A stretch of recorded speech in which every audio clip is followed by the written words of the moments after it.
Hi, this is Ed from Wright. Today we're going to talk about the center of gravity of a mower. It's this idea that somewhere in this area, the machine's weight is located right there.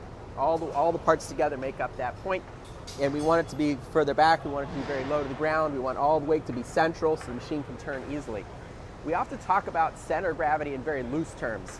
It has a good center of gravity or low center of gravity or bad center of gravity, but we oftentimes don't really dig into the physics behind these things and how all the different effects, the interplay between the different effects. So today, we're going to take a longer format and go through the physics of all those details. If you want to get to the bottom line, you can jump to the end of the video and see a summary of these different factors.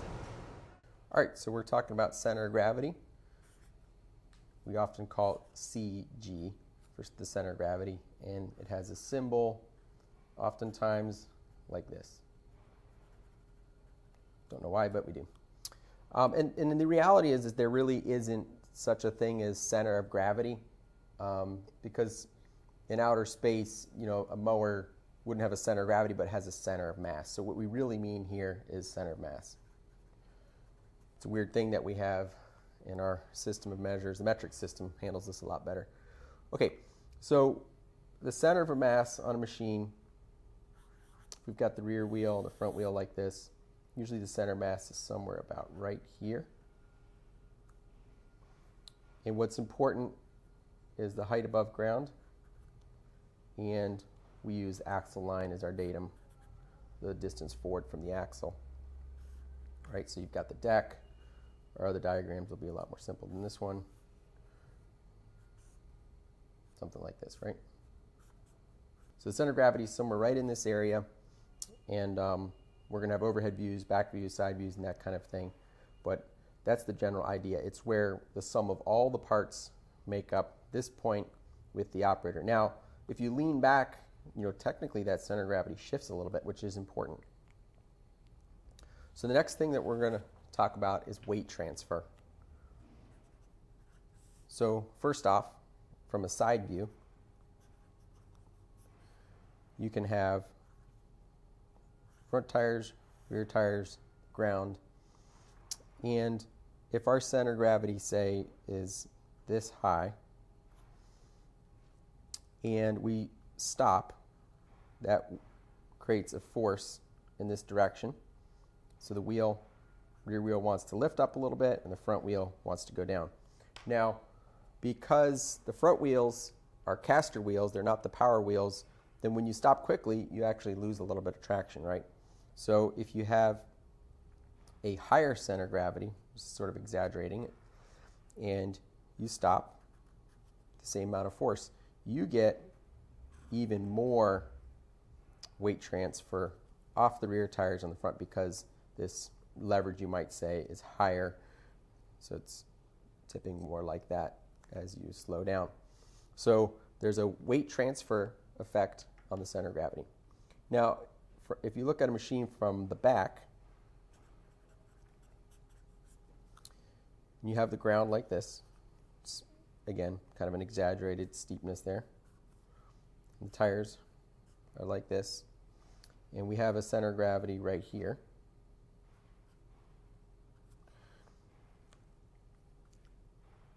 Then this center of gravity applies a force in this direction. So there's some extra weight on this side and some weight that's lost on the upper tire.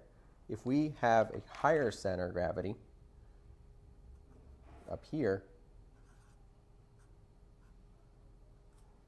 then we get more weight comes off the upper tire, right, and more weight goes on the lower tire. This is a very simple, intuitive concept, but you have weight transfer on a side slope. Now the other thing, there's actually two things that happen with this.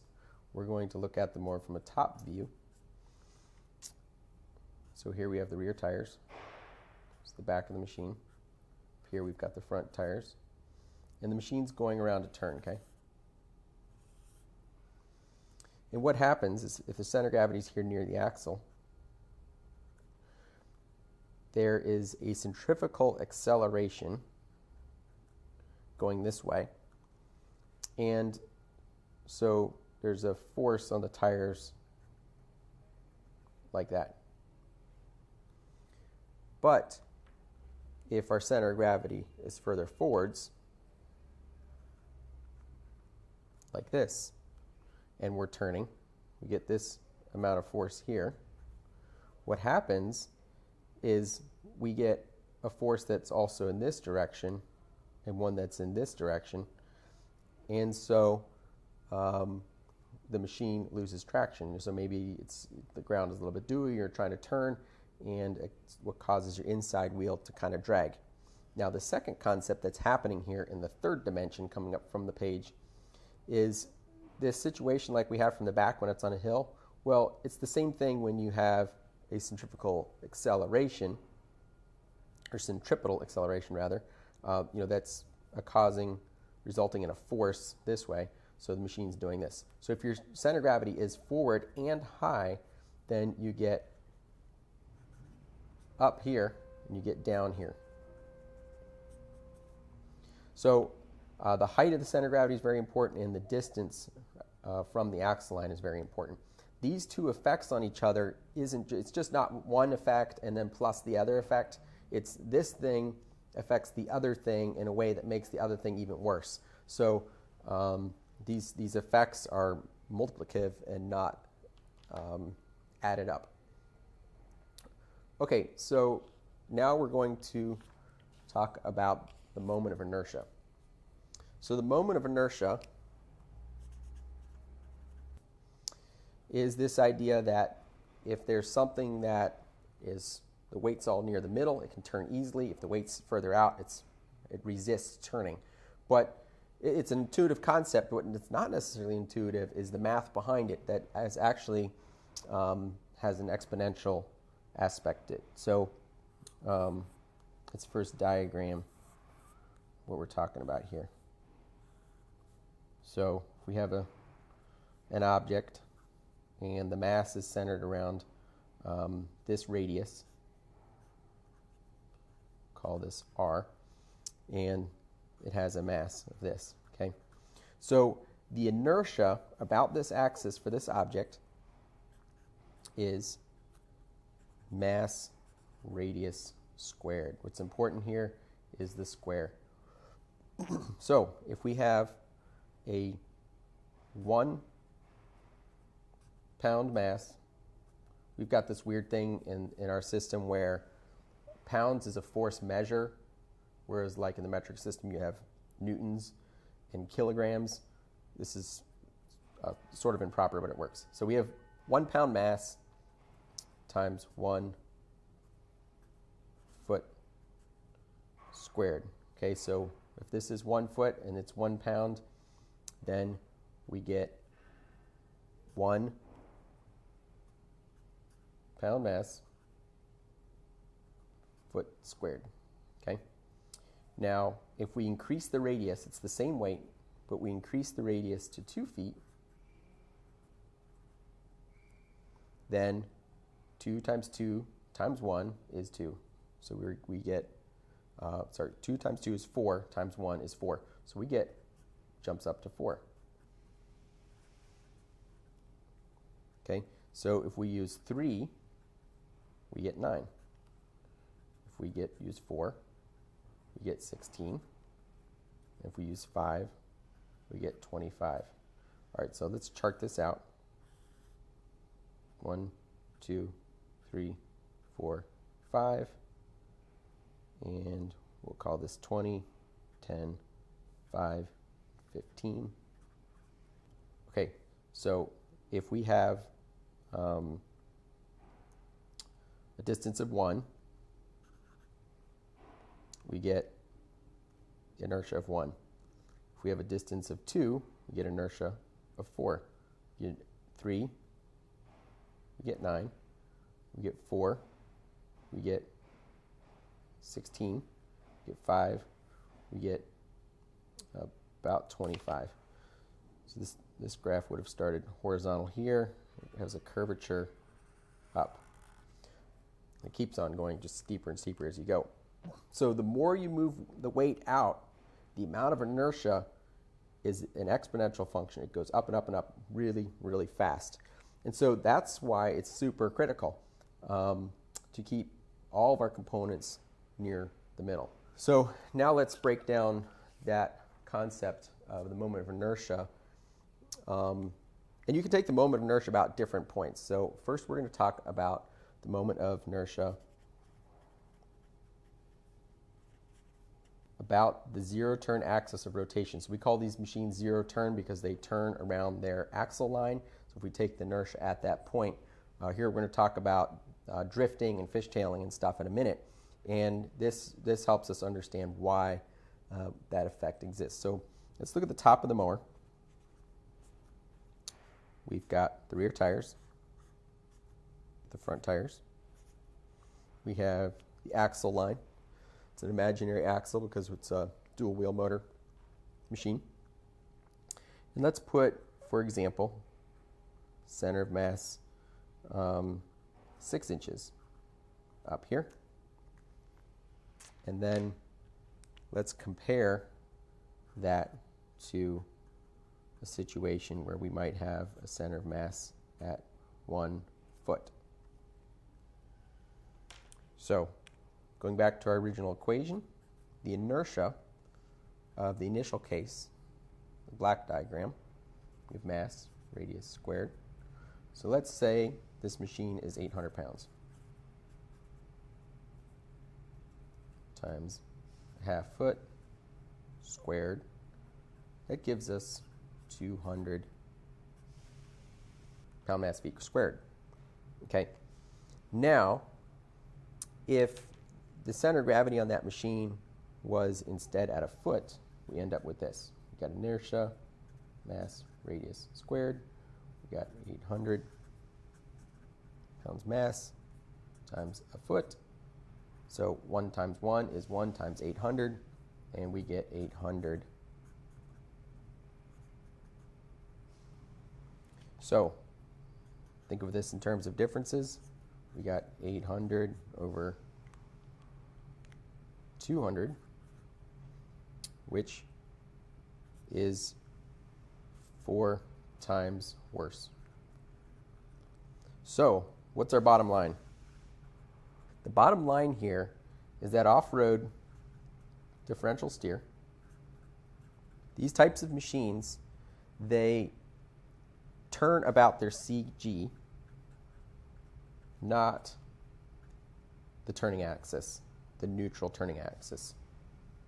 So if you have your weight here, when you go to turn, the machine's going to turn around the center point. It's not going to turn around the axle, unless you're going really slow on asphalt or something like this. But as soon as you have some dynamics involved, there's some dew on the ground, and you're making a turn as quickly as you reasonably can, you're going to turn around this point and not this point.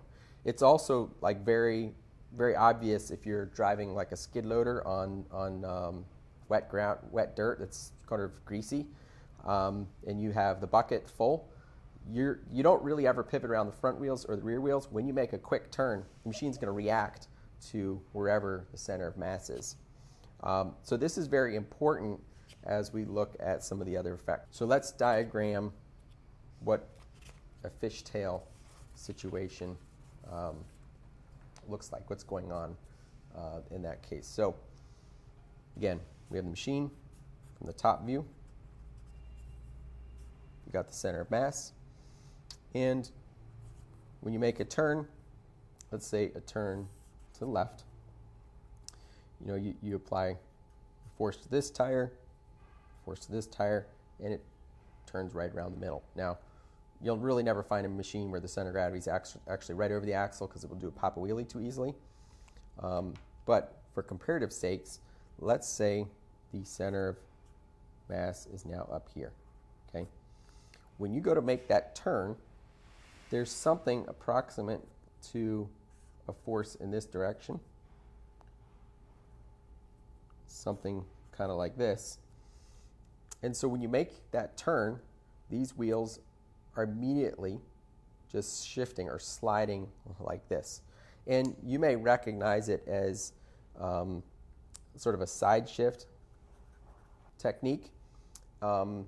So if you're on a shallow slope and you feel like the machine's starting to dive this way, you know that if you immediately turn the machine this direction, it doesn't just start turning uphill like it's on rails. What happens is it actually causes the rear tires to kind of get more behind the weight. You create this side shift situation. That's because the center of mass is ahead of the rear, and that inertia, that resistance to making that turn. Now, when you do things, if you drive the machine very slowly, you don't get that effect. So in some cases, actually, a little bit of inertia allows you to handle something a little bit differently than if you're going really slow.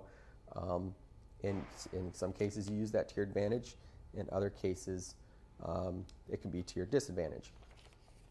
All right, so now that we recognize that the machine really doesn't turn about the neutral center of its axis, we're going to talk about the total amount of inertia. So we're going to talk about the total moment. So now we're going to take that rotation, instead of trying to do it around the axle where we saw that was 4 times worse. Because it's 4 times worse, that's not really where the machine pivots. It's going to pivot on a different axis. But if we say it's always going to pivot around the center of mass and not the axle, in other words, we're taking for granted that the machine's going to slip like that, like we've got some speed to it, or maybe the ground has dew on it, then we'll talk about the effect of any weight you have on the bumper. Okay, so again, we've got our top view, got the rear tires, and axle. Let's say our center of mass is here, and it's the equivalent of a 12-inch radius. That's like where the mass is. Now, if all your heavy parts in the mower are further out, that's going to be a bigger number. If all your parts are closer in, it becomes a smaller number. So in this case, we're going to say the inertia is, again, our same equation. It's 800. Okay. Now, let's say that instead of the machine being 800 pounds here, we're going to break it into 2 pieces and add them together. Let's say that we're going to take 50 pounds off of here and we're going to put it up front, all the way up front. And let's say, for just conversation's sake, that's 48 inches. Sorry, this isn't correct. 48 inches from the mass, because we're taking the inertia at the center of mass, not at the axle now. So we're going to move that weight up 50 pounds further forwards. So now our inertia for the base mower is 750 times 1 squared. We get 750. Okay. Now we take the inertia of just that piece that sits on the front, which is 50 pounds times 4 feet, which is the same as 50 times 16, which is 800. Now, if we add the 750 plus the 800 together, then we get, let's see, we get 1,550. So our change now, it's about 190% of the original. Now, technically, if you have a physics background, I didn't transfer the new location of the two. That's a very minor effect on this. But the point here is that if you put weight on the front, which, you know, there's a lot of reasons why a designer might want to put weight in the front. It could be a counterweight. It could be challenge in finding a location for a component. It could be a battery, it could be transmissions, it could be just that the engine was shifted forwards for some reason, maybe not to the bumper, but at least some amount up, right? So these are all things which create a very, very significant increase in the total inertia that the tires have to fight in order to make that turn. So, for example, when we build mowers, we really avoid adding counterweights. That's like a last resort measure to balance a machine. When you do your early layouts and testing, you put all the components where they need to be and your axle where they need to be to get the center of weight to be naturally where it's ideal. Other things we do, like the front edge of our deck, if you bend a really heavy piece of metal up there at about 50 pounds, you can almost double the amount of inertia that machine has, right? So when we build the nose of a deck, we work with the steel very uniquely to fold it and keep everything short and close, keep our wheels in. The front caster wheels weigh something like 50 pounds. So there's a lot of things that we do. Not all of them are the cheapest thing to do, but it makes a machine that overall performs a whole lot better. Okay, so we've got two concepts there, right? We have this idea that the inertia around the axle, just based solely its location, affects the machine how it wants to pivot. It's no way, if it's ground slippery, is it going to apply the forces to get this 800 foot-pound squared reaction versus this 200 number. It's going to side shift, okay? But this is the overall amount of inertia taken at the center of inertia. And again, if you separate your parts out on the frame, it's going to give you a lot of resistance. Okay, now to sort of sum up this a little bit, this is really more about dynamics. And in this case, it's about a flat plane. There's a very three-dimensional effects that happens in there, but it's really about traction or a thrust vector of some sort versus the mass and inertia. So you've got your traction, and it's trying to get the machine to do this, that, and the other thing, and what's resisted is the mass, inertia. There could be a velocity piece to this as well. So in a Formula One race car, you have really high traction. You have mass that's relatively low. You have inertia that's relatively low. All the way, the engine's in the middle of the car, everything's near the middle, right? And that's what we say when a vehicle that can slide on the ground, it's what we say it drives on rails. So when you steer it, it goes exactly where you point it, okay? The complete opposite of this would be a hovercraft. Okay? So hovercraft has no traction. Mass, they're not particularly light, so especially relative to the amount of power, so we might say it's a little bit high. And the inertia is relatively high. They tend to be bigger, they've got the float ring around it, or however it's designed, and so the weight's not necessarily completely central. So there's concepts that we associate with this, such as it drifts, or you have to keep the thrust behind the CG. So if you're turning, you've got to be that thrust has to be further ahead of the turn in order to control that turn.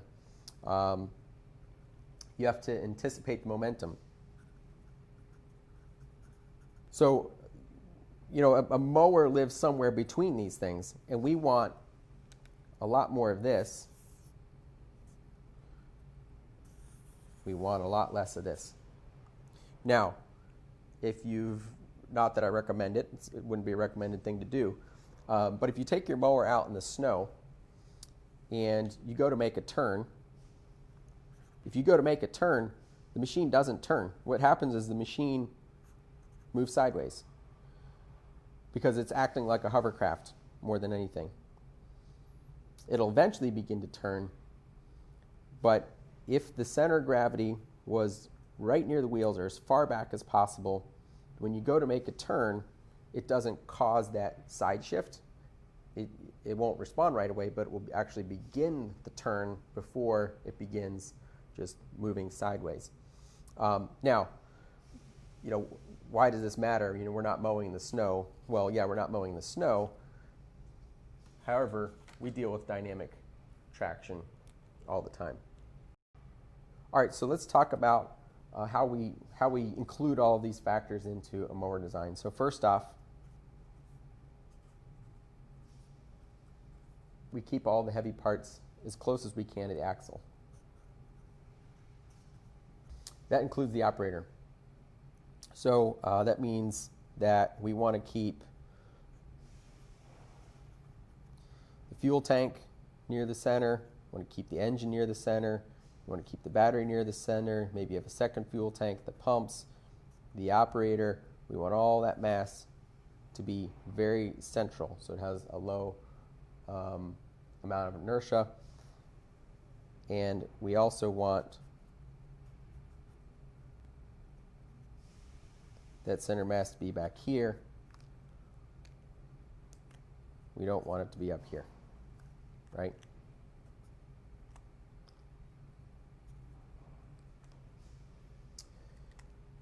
The other thing we do is we want to keep all the weight low.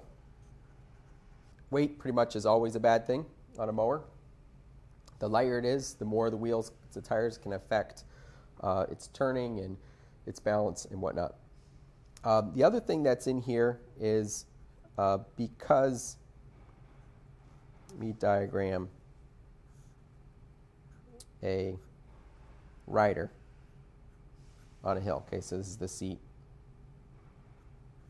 the operator. So the center of gravity might be right here, right? Now, on a stand-on mower, if it's on a hill, never drive on a hill this steep, this is exaggerated.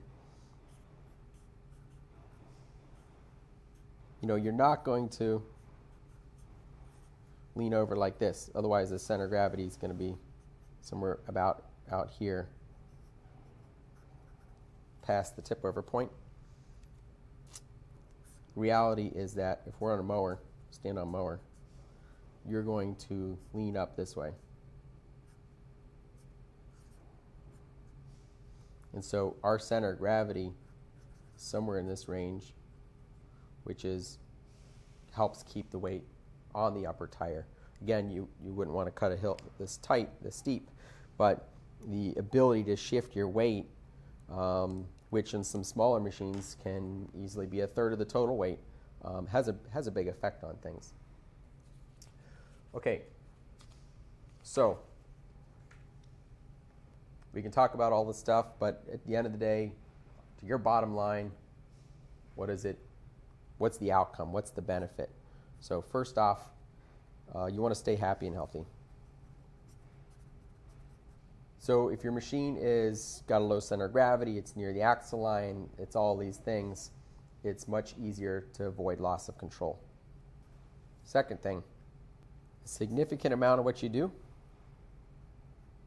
is you turn time into money. You want to invoice more jobs per day, right? So if you can shave 3 minutes off a 30-minute job, you can give yourself a 10% raise. 10% is better than what you can do in the stock market. 10%, an incremental improvement of 10% is the kind of number that in many industries is a hope and a dream and unattainable.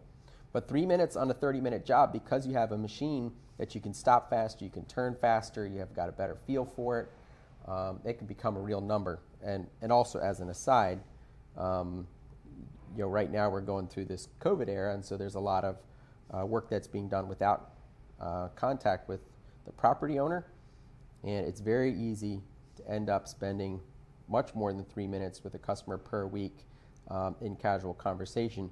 Although it's nice, it can have a really significant impact on your profitability. So anyways, a machine that's high performing can improve the picture by 10%. And so when we design a mower, we want to try to make them as affordable as we can. But what's more important is that we build machines that help you turn time into money in a safe way and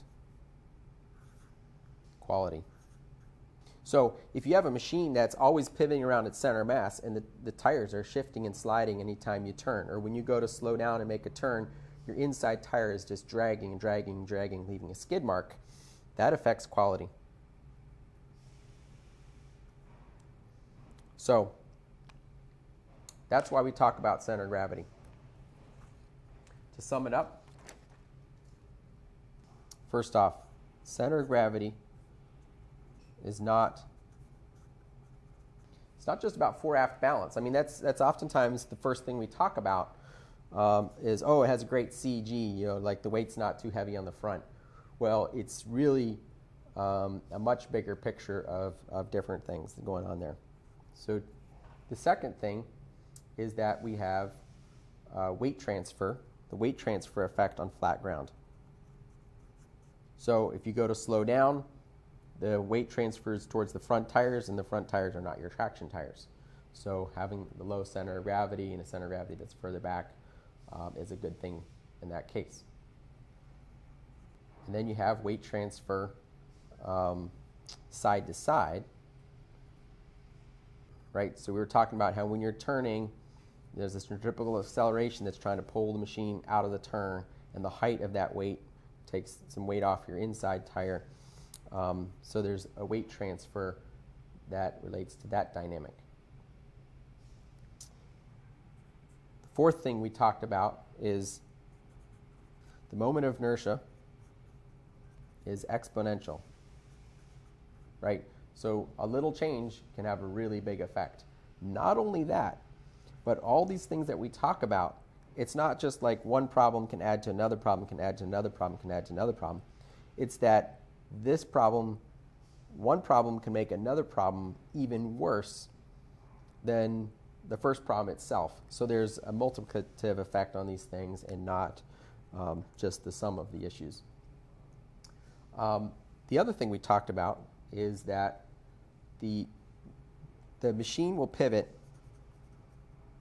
It'll pivot about the CG, not around where the tires are going, unless you're going really slow on a very dry surface.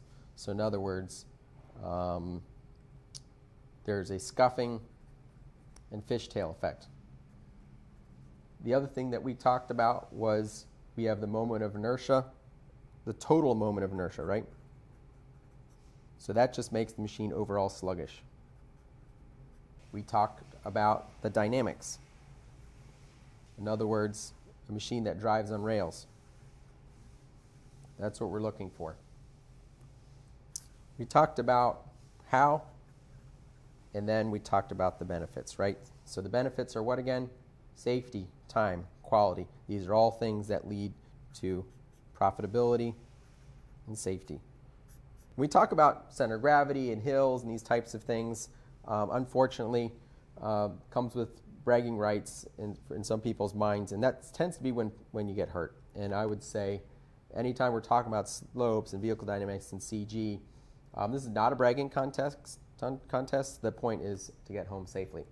Anyhow, I hope this is helpful to you as we break down what is CG, why it's important in a machine, and a little bit about some things that we do in our machines. Next time you see a Wright mower, take a really close look at it. I mean, that's part of the reason why so many of our machines, the engine goes up and down with the cutter deck. It helps some belt issues, but also helps reduce the center of gravity. All our fuel tanks are very central. Our battery is very central. Our engine or pumps are very central. We get the operator near to the center as possible. We bring all that weight together. We bring all that weight back. We have a couple machines that have a weight on the front, but we very much avoid adding weight to the front of our machines, and instead we design the machine from scratch to have the right balance in the first place, and then we put the operator position near the axle or near the center of gravity so that when you get on the machine or there's a smaller operator in the machine, it doesn't adversely affect the center of gravity all that much. Another benefit to being central is that when you make a turn, you don't feel the G-forces of that turn quite as much. So I hope this is helpful to you, and I hope you have a great rest of your season.